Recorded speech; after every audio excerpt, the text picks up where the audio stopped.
الصلاة الصلاة الصلاة.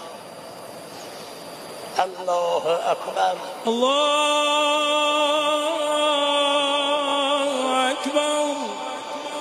أشهد أن لا إله إلا الله وحده لا شريك له، إلها واحدا أحدا فردا صمدا حيا قيوما دائما أبدا، لم يتخذ صاحبة ولا ولدا، وأشهد أن محمدا عبده ورسوله أرسله بالهدى ودين الحق ليظهره على الدين كله ولو كره المشركون.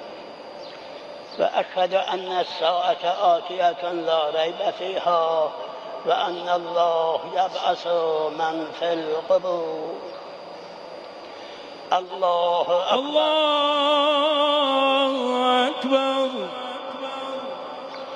اللهم صل على محمد وآل محمد، وبارك على محمد وآل محمد، وارحم محمدا وآل محمد كأفضل ما صليت وباركت وترحمت على إبراهيم وآل إبراهيم إنك حميد مجيد.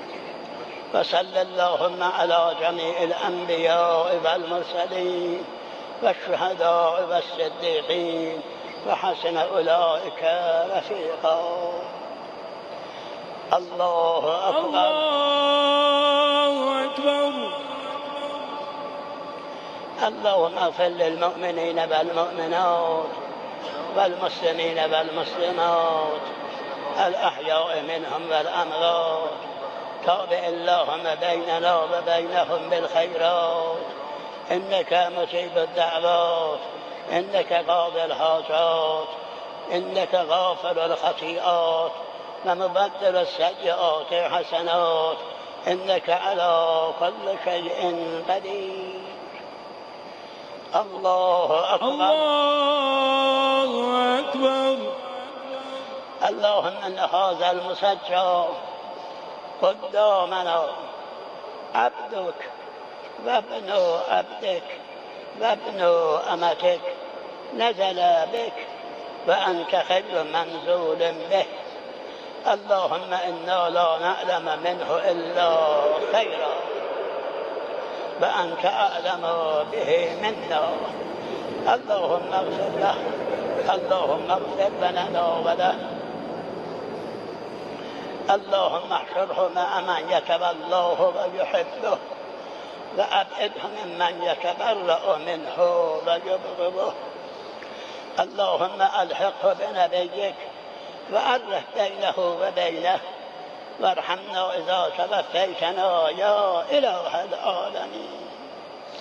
اللهم اجعل روحه في أعلى اللجين، واخلف على أهله في الغابرين، واجعله من رفقاء محمد وآله الطاهرين، وارحمه وإيانا برحمتك يا أرحم الراحمين. اللهم عفوك عفوك عفوك. الله أكبر الله أكبر. رحم الله من قرأ الفاتحة. بسم الله الرحمن الرحيم. رحم الله من قرأ فاتحة مع الصلوات.